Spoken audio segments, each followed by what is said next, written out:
Anda kembali di Nusantara Siang, pemirsa. Tim pandemi FKM UI meneliti mengenai antibodi COVID-19 di Jakarta. Kita akan membahasnya di Dialog Nusantara Siang, tetapi sebelumnya saya ingin mengajak Anda untuk menyaksikan tayangan yang berikut.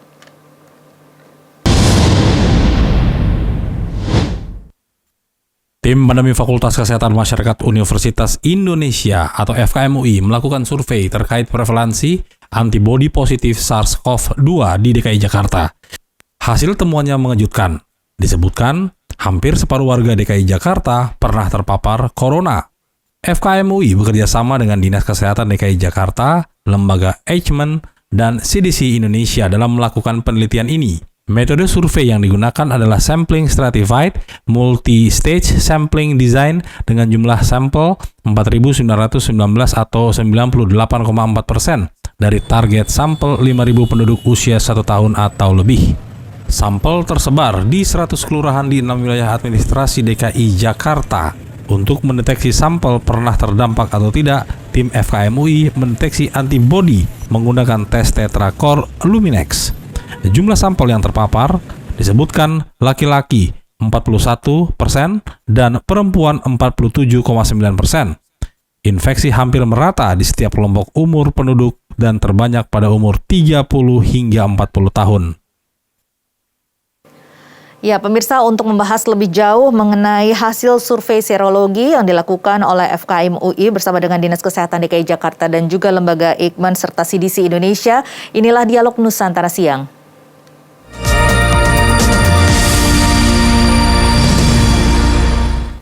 Sudah bersama saya ada epidemiolog Dr. Triunis Miko Wahyono. Selamat siang, dokter.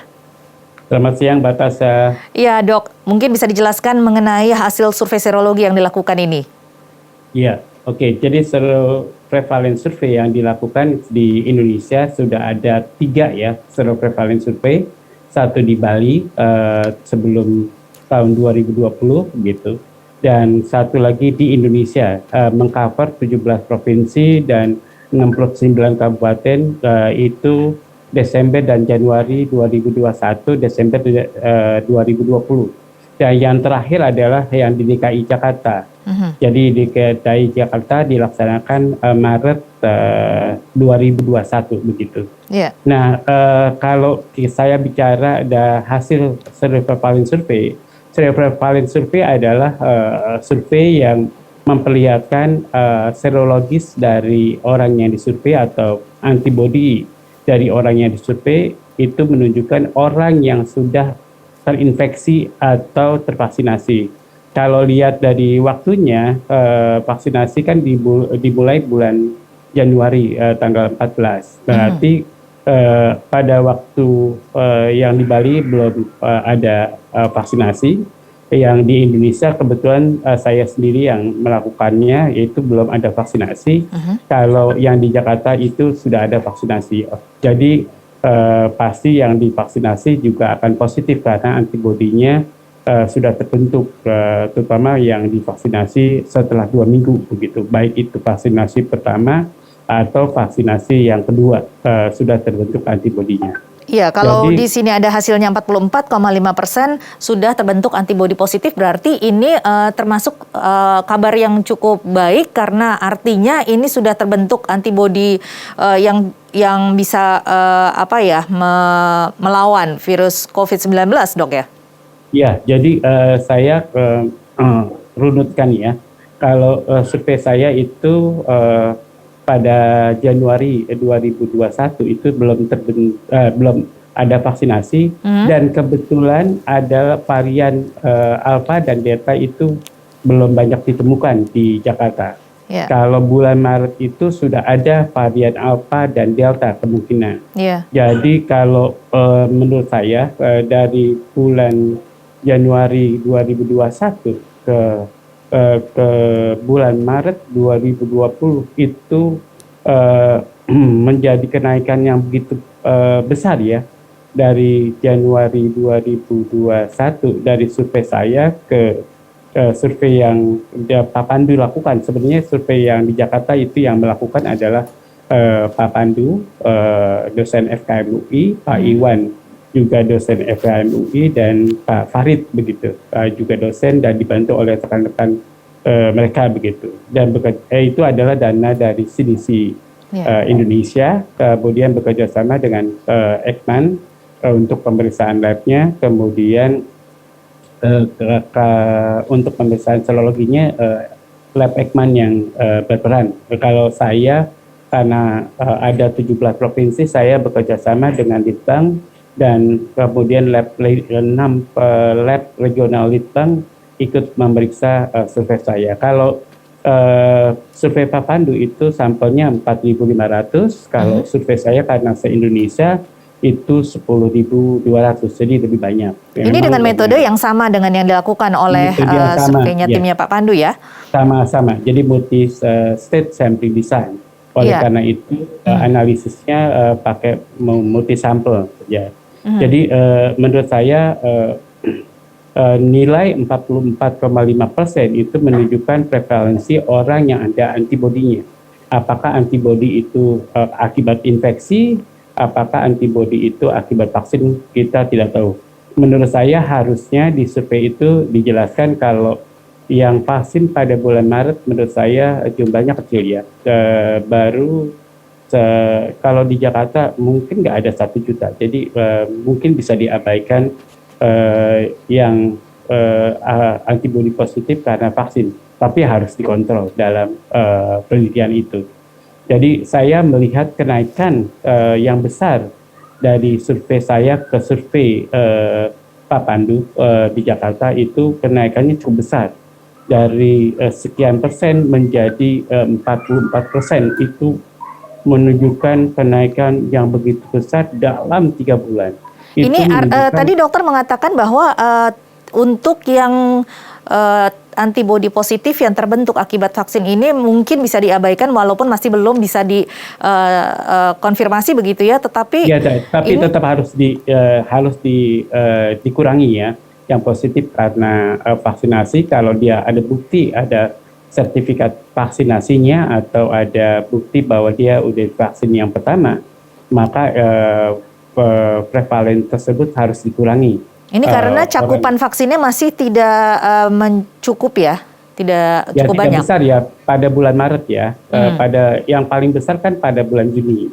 Jadi bulan Juni itu kalau nggak salah jumlah di Indonesia yang divaksin untuk dosis pertama itu sudah sekitar 28 juta gitu. Oke, artinya pada saat itu di bulan Maret di mana vaksinasi masih belum terdistribusi dengan cukup banyak di Jakarta, artinya sekitar 2 jutaan begitu di Indonesia, tapi di Jakarta pasti sudah puluhan ribu. Jadi kalau puluhan ribu di Jakarta itu nggak ada 10% kurang ya dari warga Jakarta begitu. Artinya lebih banyak dari 44,5% ini lebih banyak antibodi terbentuk secara positif karena pernah terjangkit COVID-19. Betul. Jadi kalau paling tidak ya saya sangat berani mengatakan 42% lah paling tidak itu karena infeksi COVID begitu, bukan karena vaksinasi.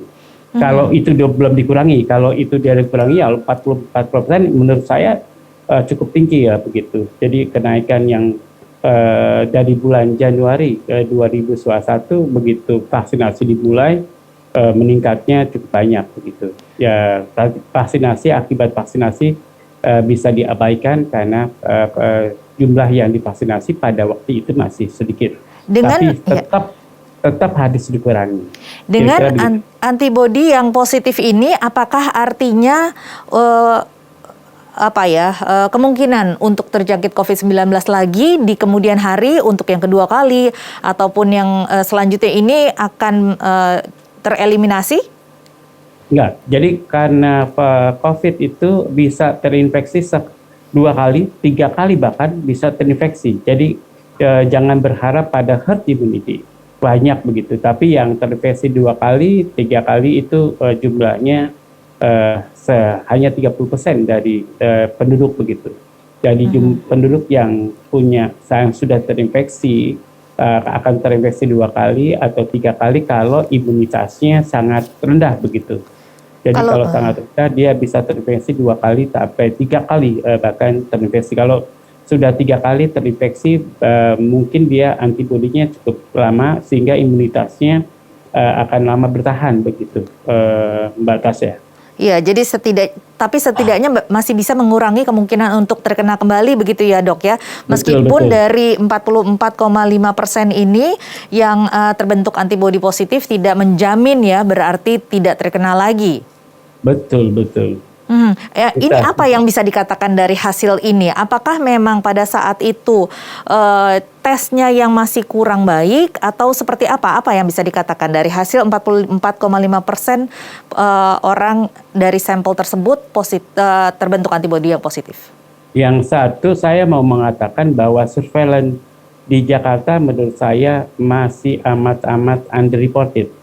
Jadi kasus di Jakarta, kan sekarang kasus di Indonesia 2.800.000 begitu, di Jakarta itu 10%-nya berarti sekitar 200.000 atau sekarang mungkin sudah mencapai 500.000 begitu. Jadi bayangkan kalau setengah jumlah 45% dari penduduk setelah terinfeksi COVID-19, berarti 45% kali 10 juta penduduk Jakarta, berarti sudah hampir 4,5 juta penduduk Jakarta terinfeksi. Bayangkan betapa underreportednya surveillance kita begitu. Makanya banyak negara-negara yang tidak percaya pada surveillance kita, Mbak. Artinya 3T ini masih kurang terlaksana dengan baik ya dok ya? Ya betul, jadi testing yang tidak adekuat, kemudian tracing yang tidak adekuat menyebabkan kasus-kasus yang dikumpulkan itu terlalu jauh dengan hasil survei begitu. Baik. Ya kalau terlalu jauh menurut saya ada tidak baiknya. Maka di negara kita penyebaran COVID-19 sebenarnya sangat-sangat berisiko begitu. Jadi bayangkan kalau yang dilaporkan seolah-olah risiko itu kecil, tapi yang sebenarnya adalah risikonya besar begitu. Bayangkan kalau 45% itu adalah risikonya sangat besar. 1 di antara 2 orang penduduk Jakarta itu telah infeksi begitu. Jadi bayangkan kalau kita bertetangga, ya bahkan di rumah kita juga ada yang terinfeksi. Bayangkan kalau di rumah kita 4 orang. Jadi 1 di antara keluarga kita sudah terinfeksi berarti. Jadi iya. Dan ini belum tentu mereka menyadarinya ya. Betul. Baik. Karena banyak OTG. Jadi OTG dari survei saya itu proporsinya lebih besar sedikit dibanding yang bergejala begitu, Mbak. Baik. Jadi 55% kali dari orang yang terinfeksi itu OTG begitu, 55%. 45% itu tidak bergejala begitu. Baik, Dr. Miko, nanti kita akan lanjutkan lagi perbincangan ini di segmen berikutnya. Kita harus jeda dulu, pemirsa tetaplah bersama kami. Dialog Nusantara Siang akan kembali sesaat lagi.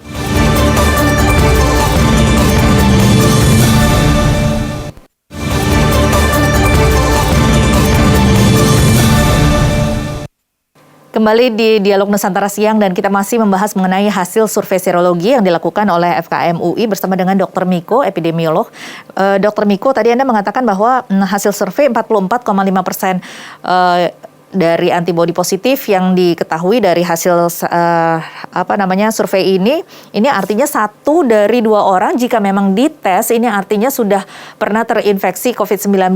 Artinya saat ini pun sebenarnya kita juga mesti waspada ya dok ya, bahwa saat ini di sekitar kita pun juga bisa saja banyak sekali orang yang sudah terinfeksi tetapi tidak menyadarinya atau OTG. Iya betul.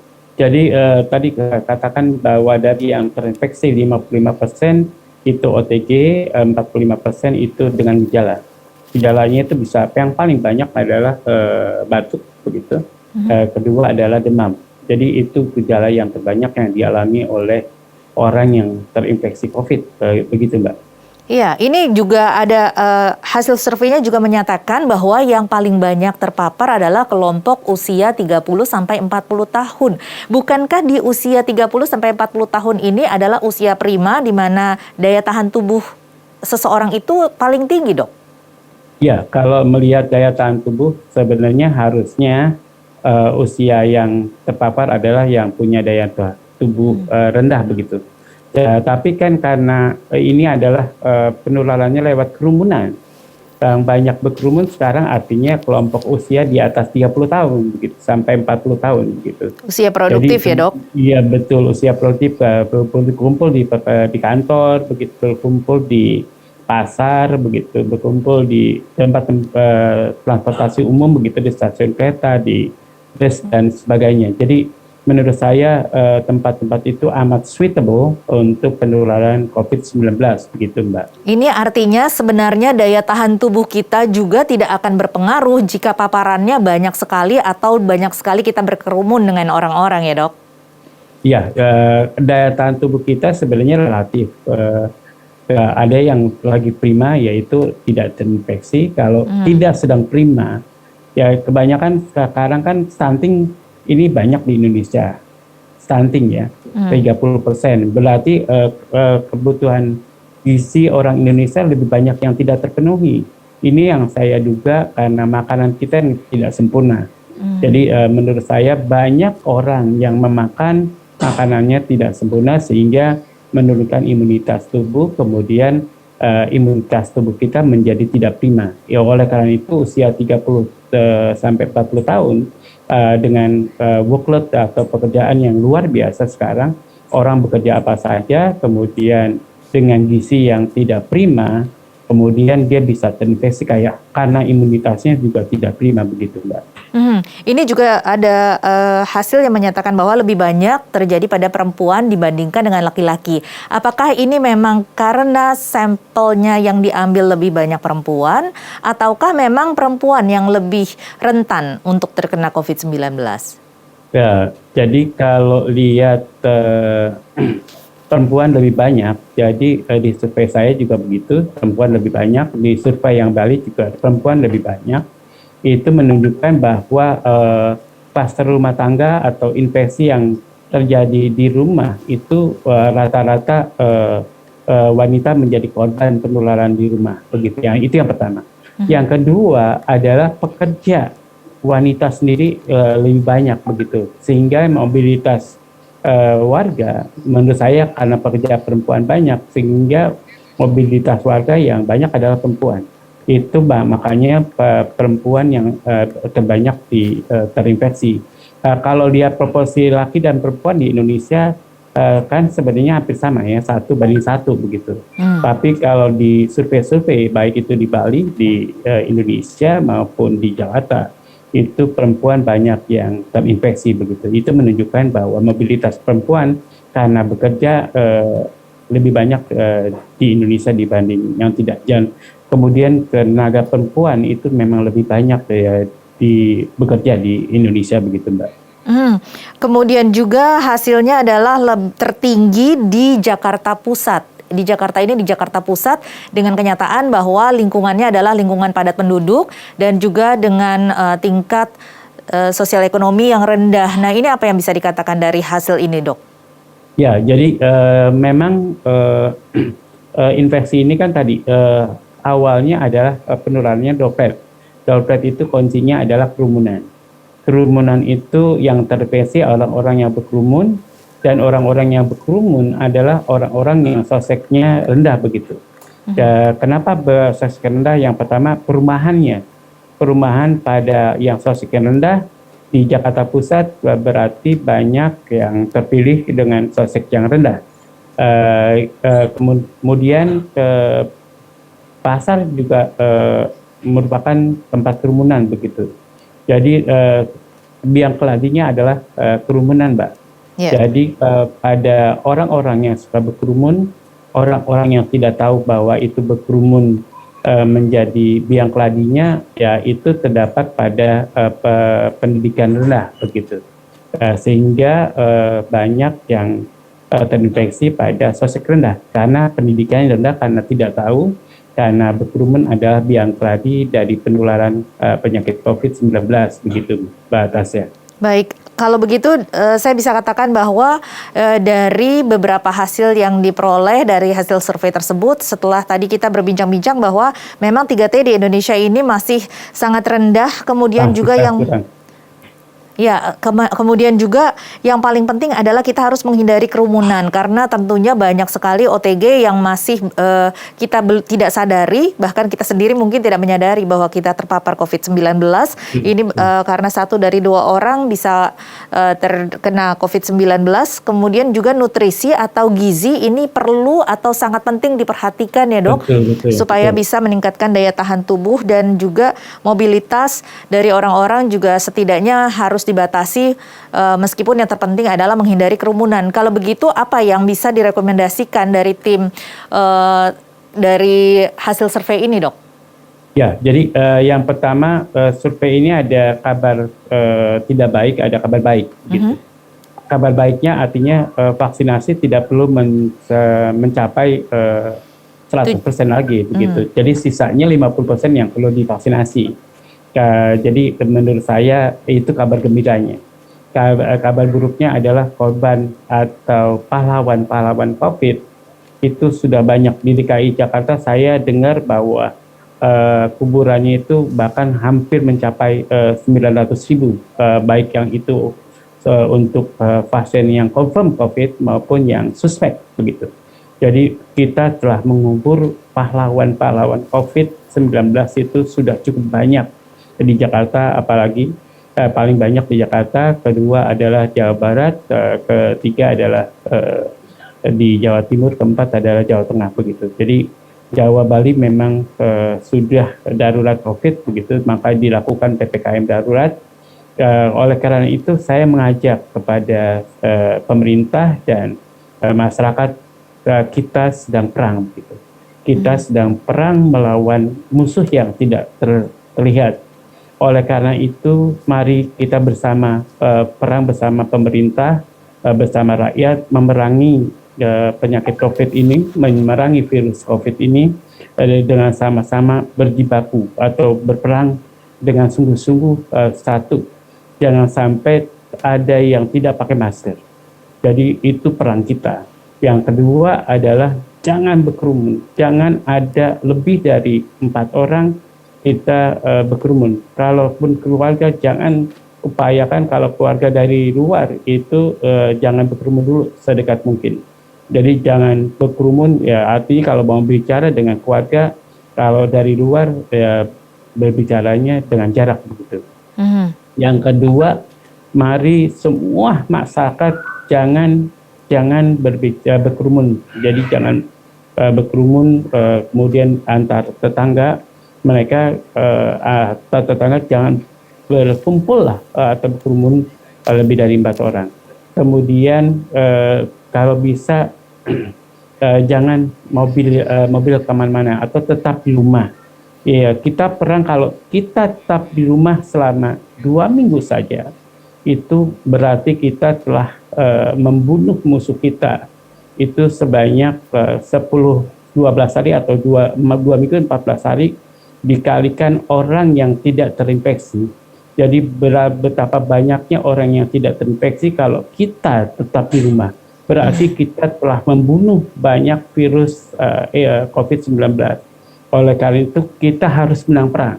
Kita harus benar-benar menang perang, pemerintah dan rakyat bersama berjibaku, kita pakai masker di mana saja, kemudian kita tidak berkerumun di mana saja, dan kita tetap di rumah. Korbankan kemudian kebutuhan keluarga demi membunuh virus COVID-19. Iya, karena virus ini medianya adalah makhluk hidup ya dok ya. Betul. Kalau tidak bertemu dengan makhluk lain, artinya virus ini akan mati dalam waktu sekitar kurang lebih 2 minggu itu ya dok. Betul, betul. Nah kemudian dari hasil survei ini, apa tindak lanjut yang bisa dilakukan oleh pemerintah? Ya, jadi pemerintah Jakarta ya ada kabar bahagianya, lakukan vaksinasi secepatnya untuk melindungi penduduk Jakarta yang belum terinfeksi begitu. Jadi utamakan pada daerah-daerah kasus yang banyak begitu. Apakah kasus yang banyak di Jakarta Utara, Jakarta Timur, Jakarta Selatan. Jadi utamakan pertama kali cakupan itu harus tinggi di daerah ya kasus yang banyak. Jadi identifikasi kasus kemudian tidak perlu diberikan lagi vaksinasi begitu.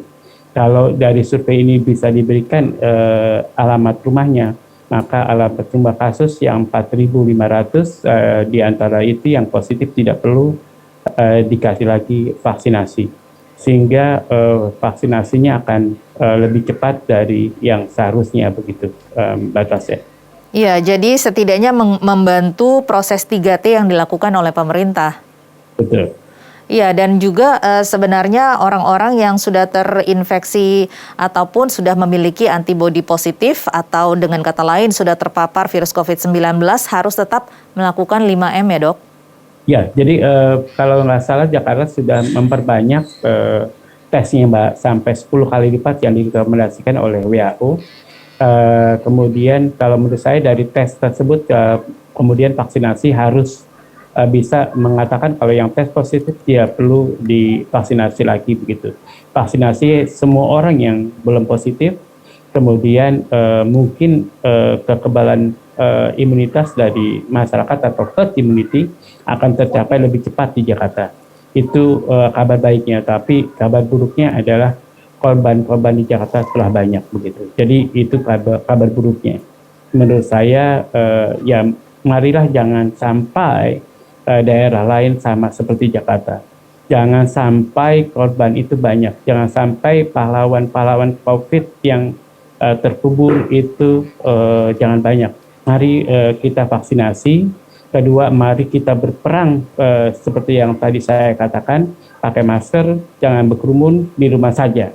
Jadi di Jawa Bali itu yang kita lakukan agar tidak menambah pahlawan-pahlawan yang yang kubur begitu. Karena pahlawan kita sekarang ini lagi ada di rumah sakit dan rumah sakit kita lagi penuh. Jangan membiarkan pahlawan itu ke liang lahat. Jadi jadikan pahlawan-pahlawan itu hidup begitu, Mbak Tasya. Baik, Dr. Miko, terima kasih banyak sudah bergabung bersama kami di Dialog Nusantara Siang. Sehat selalu, Dok. Sama-sama, Mbak Tasya.